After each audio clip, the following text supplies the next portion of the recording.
여러분, 혹시 평생을 바쳐 헌신하며 키운 자식과 새로 가족이 된 며느리에게 모든 것을 내어주고도 도리어 차가운 무시나 서운한 대우를 받아 남몰래 가슴치며 눈물 지어 본 적 없으신가요? 우리는 흔히 가족이라는 단어 앞에 서면 나의 피와 땀을 쥐어짜 내어주는 희생조차 숭고한 사랑의 증표라고 믿으며 그저 묵묵히 참고 견디는 것을 미덕으로 여기며 살아왔습니다. 하지만 그 맹목적인 사랑과 조건 없는 희생의 끝에서 우리가 마주하게 되는 것은 따뜻한 존중과 깊은 감사가 아니라 오히려 우리의 헌신을 권리로 착각하는 그들의 오만함과 무례함일 때가 너무나도 많습니다. 이토록 깊은 상실감과 고통스러운 인간관계의 굴레에서 벗어나 온전한 나로 살아가기 위해 우리는 반드시 4가지 핵심 원칙을 가슴 깊이 새겨야만 합니다. 첫째, 기대지 않고 철저히 홀로 서는 물리적 정서적 거리두기의 원칙입니다. 둘째, 스스로를 위해 아낌없이 투자하는 내 몫의 삶과 재산 지키기 원칙입니다.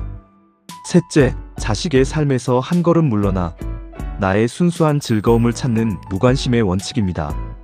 넷째, 부당한 요구나 무례함에 단호하게 선을 긋는 품위 있는 거절의 원칙입니다. 이 원칙들이 한 사람의 인생을 어떻게 눈부시게 변화시키는지 보여주는 박순자 씨의 짧은 이야기를 먼저 들려드리겠습니다. 박순자 씨는 아들 내외를 위해 평생 모은 노후 자금을 헐어 큰 집을 마련해주고 자신의 무릎이 망가지는 줄도 모른 채 매일같이 반찬을 해다 나르며 어린 손주까지 도맡아 키웠습니다. 그러나 며느리는 시어머니의 이런 희생을 고마워하기는커녕 오히려 시어머니의 잦은 방문을 사생활 침해라며 귀찮아하고 차갑게 밀어냈습니다. 어느 날 가슴이 무너져 내리는 깊은 회의감을 느낀 박순자 씨는 그날부로 발길을 완전히 끊고 남은 작은 재산을 철저히 자신만을 위해 쓰기로 결심한 뒤 평소 그토록 원했던 춤을 배우고 친구들과 훌쩍 여행을 떠나기 시작했습니다. 연락조차 먼저 하지 않는 시어머니가 과거 자신들에게 쏟아붓던 돈과 시간을 오롯이 자신을 꾸미고 즐기는 데 사용하며 너무나도 활기차게 살아가는 모습을 보자 며느리는 크나큰 충격과 알 수 없는 두려움마저 느끼며 당혹감을 감추지 못했습니다. 이것은 결코 분노에 찬 유치한 안갚음이 아니라 스스로의 빼앗긴 존엄을 되찾고 삶의 주도권을 쥐어버린 가장 우아하고 통쾌한 복수였던 것입니다. 이제 이 통쾌한 지혜를 우리의 삶으로 가져오기 위해 위대한 철학자 아르투르 쇼펜하우어의 깊은 통찰을 빌려 첫 번째 원칙부터 상세히 들여다보겠습니다. 첫째, 기대지 않고 철저히 홀로 서는 물리적 정서적 거리두기의 원칙입니다. 우리는 종종 자식의 가정을 내 삶의 연장선으로 착각하는 실수를 범하곤 합니다. 주말마다 아들 내외가 찾아오기를 애타게 기다리거나 명절에 며느리가 살갑게 다가와 주기를 기대하며 전화기만 바라보는 일상이 바로 그것입니다. 명절이 지나고 텅 빈 집안에 홀로 남겨졌을 때 밀려오는 그 지독한 공허함과 서운함은 사실 그들이 나쁜 사람들이어서가 아니라 우리가 그들에게 너무 많은 정서적 지분을 투자하고 기대했기 때문에 발생하는 필연적인 고통입니다.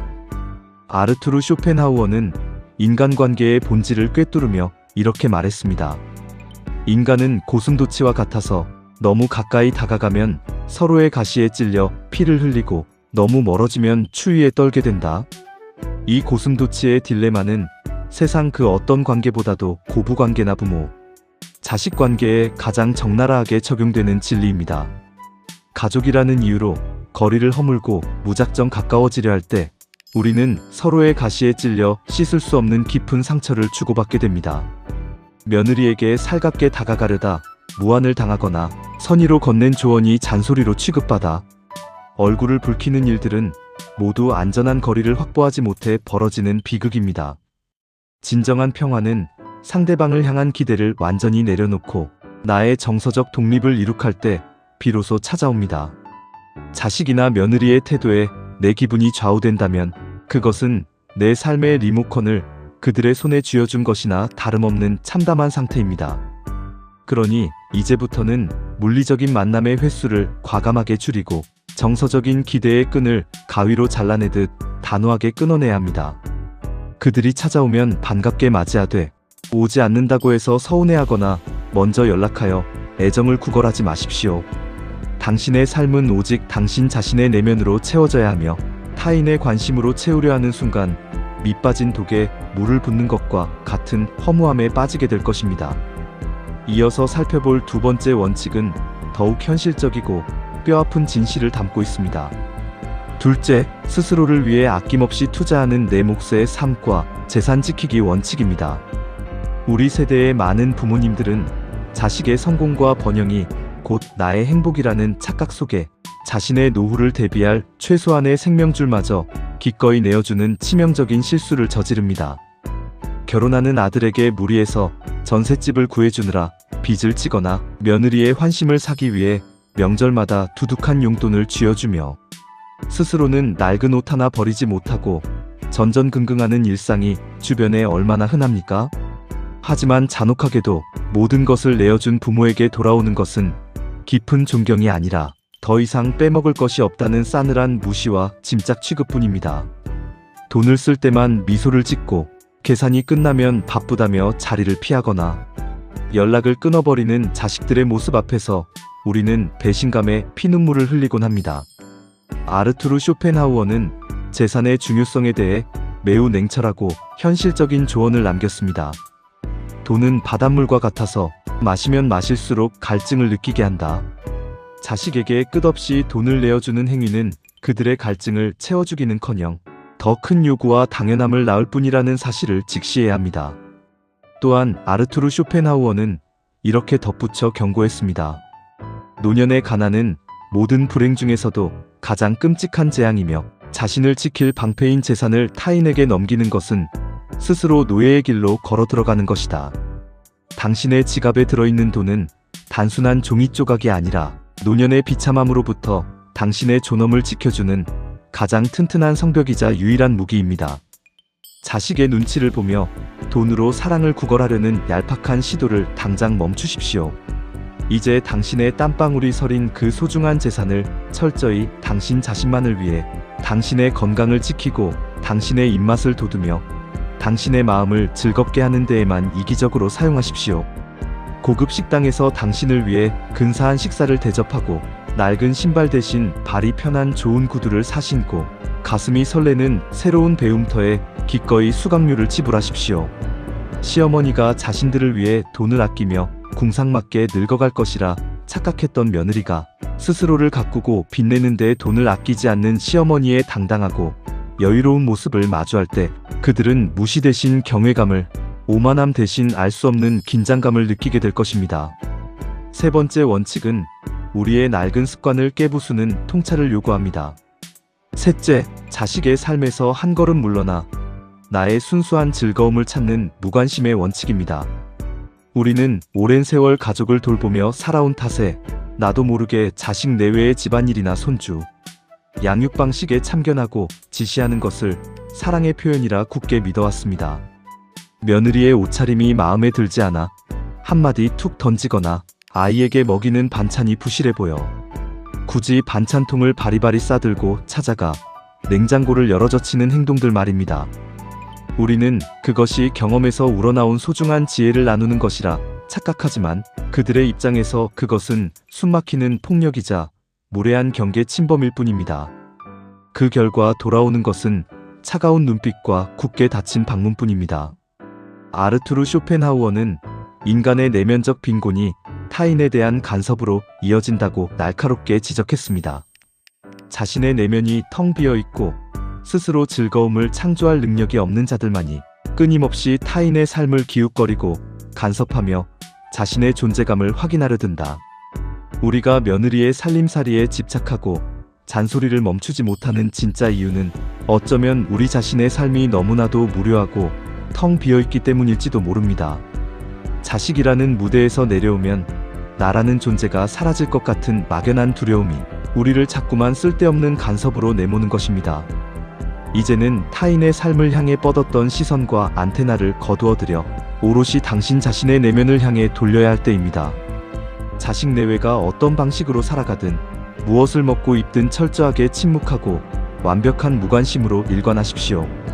그들이 묻기 전에는 결코 먼저 나서서 입을 열지 마시고 그 넘치는 에너지를 당신의 잃어버린 취미와 즐거움을 찾는데 집중하십시오. 젊은 시절 가난과 육아에 쫓겨 포기해야만 했던 그림을 다시 배우거나 동네 도서관에 앉아 조용히 철학책을 읽으며 마음의 양식을 쌓거나 햇살 좋은 날 공원을 산책하며 계절의 변화를 온몸으로 느끼는 작고 소박한 기쁨들을 되찾으십시오. 자신들의 삶에 시시콜콜 간섭하며 인정받으려 애쓰던 시어머니가 어느 날 갑자기 일말의 관심도 보이지 않은 채 자신만의 취미에 깊이 몰두하여 우아한 미소를 짓는 모습을 볼 때 며느리는 묘한 소외감과 더불어 당신이라는 사람을 비로소 독립된 인격체로 새롭게 인식하며 존경의 눈길을 보내게 될 것입니다. 마지막으로 살펴볼 네 번째 원칙은 앞선 모든 원칙들을 완성하는 실천적 용기입니다. 넷째, 부당한 요구나 무례함에 단호하게 선을 긋는 품위 있는 거절의 원칙입니다. 우리는 미움을 받는 것에 대한 깊은 두려움 때문에 자식 내외의 무리한 부탁이나 은근한 착취를 알면서도 거절하지 못하고 끌려다니는 경우가 허다합니다. 주말마다 친구들과 쉬고 싶어하는 아들 내외를 대신해 늙고 병든 몸을 이끌고 손주를 돌봐주거나 힘든 김장철에 허리가 끊어질 듯 아파도 자식들 입에 들어갈 김치를 산더미처럼 담그며 혼자 파스를 붙이는 일들이 그렇습니다. 속으로는 서운함과 분노가 차곡차곡 쌓여가면서도 겉으로는 좋은 부모, 착한 시어머니로 남고 싶어 억지 웃음을 지으며 스스로를 갈아넣는 비참한 굴레입니다. 아르투르 쇼펜하우어는 타인의 시선에 얽매이는 삶의 어리석음을 일깨우며 이렇게 경고했습니다. 타인의 머릿속은 내 진정한 행복이 머물기에는 너무도 비좁고 초라한 곳이다. 우리가 타인의 칭찬이나 인정에 목말라 하는 순간 우리는 그들의 노예로 전락하고 만다. 며느리에게 좋은 시어머니라는 칭찬을 듣기 위해, 아들에게 희생적인 어머니로 기억되기 위해 당신의 소중한 시간과 건강을 바치는 짓은 너무도 어리석은 거래입니다. 그들은 당신의 희생에 익숙해질수록 그것을 권리로 여길 뿐 당신의 아픔에는 결코 공감하지 못합니다. 이제는 원치 않는 요구나 무리한 부탁이 들어왔을 때 미안해하거나 긴 변명을 늘어놓지 말고 단호하고 품위 있게 거절하는 법을 배워야 합니다. 손주를 봐달라는 부탁에는 담담하고 단호한 목소리로 나는 이번 주말에 친구들과 모임이 있어서 내 시간을 보내야 한단다 라고 짧게 말씀하십시오. 명절에 과도한 노동이 예상될 때는 이제 내 체력이 예전 같지 않으니 각자 먹을 것은 알아서 준비하자꾸나 라고 흔들림 없이 선언하십시오. 거절은 당신이 그들을 사랑하지 않아서가 아니라 당신 자신을 너무도 사랑하고 존중하기 때문에 내리는 지극히 당연하고 건강한 결정입니다. 처음에는 그들이 당황하고 어쩌면 섭섭함을 토로하며 반발할지도 모릅니다. 하지만 당신이 흔들림 없이 꼿꼿한 태도로 자신의 경계를 지켜낼 때 결국 그들은 당신이 함부로 대할 수 없는 강인하고 독립적인 존재임을 깨닫고 함부로 선을 넘지 못하게 될 것입니다. 이러한 단호한 선 긋기야말로 가장 조용하지만 가장 파괴력 있는 며느리를 놀라게 하고 당신의 존엄을 지켜내는 아름다운 복수의 완성입니다. 지금까지 우리는 며느리와 자식이라는 무거운 관계의 굴레에서 벗어나 노년의 삶을 찬란한 독립과 자유로 이끄는 4가지 핵심 원칙을 깊이 있게 살펴보았습니다.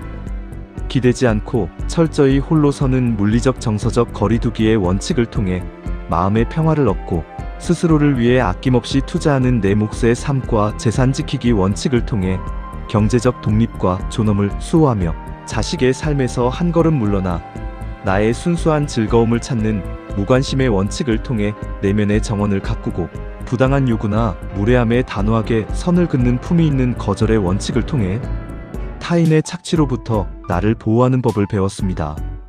이 원칙들은 단순히 누군가를 미워하거나 상처 주기 위한 얄팍한 처세술이 결코 아닙니다. 이것은 평생을 누군가의 아내, 누군가의 어머니, 누군가의 며느리라는 이름으로 희생해온 당신이 이제는 온전히 당신 자신의 이름표를 달고 스스로의 삶을 살아가기 위한 거룩한 해방선언입니다. 자신을 잃어버린 채 타인에게 헌신하는 것만큼 더덥고 슬픈 일은 없으며 스스로를 귀하게 여기지 않는 사람을 타인이 귀하게 여겨줄 리 만무합니다. 여러분, 이제 스스로에게 한번 진지하게 물어보십시오. 당신은 지금까지 남은 생의 에너지를 쏟아 타인의 헛된 사랑과 인정을 구걸하는 삶을 살 것입니까? 아니면 비록 좁은 길일지라도 내면이 충만하고 누구의 눈치도 보지 않는 당당하고 자유로운 주인의 삶을 살 것입니까? 어리석은 기대를 꺾어버리는 순간 찾아오는 그 서늘한 깨달음이야말로 당신의 남은 인생을 눈부시게 밝혀줄 가장 뜨거운 빛이 될 것입니다. 더 이상 자식과 며느리의 차가운 반응에 가슴앓이하며 소중한 밤잠을 설치지 마십시오. 당신은 이미 충분히 많은 것을 주었고 충분히 많은 것을 견뎌왔으며 이제는 오직 당신 자신만을 위해 이기적으로 그러나 그 누구보다 눈부시게 아름답고 우아하게 살아갈 자격이 차고 넘치는 사람입니다. 오늘 함께 나눈 이 철학자 아르투르 쇼펜하우어의 깊은 지혜와 4가지 원칙들이 상처받고 흔들리던 여러분의 마음에 단단한 방패가 되고 작은 울림을 주었다면 구독과 좋아요로 이 지혜로운 여정에 계속 함께 해주시기를 바랍니다.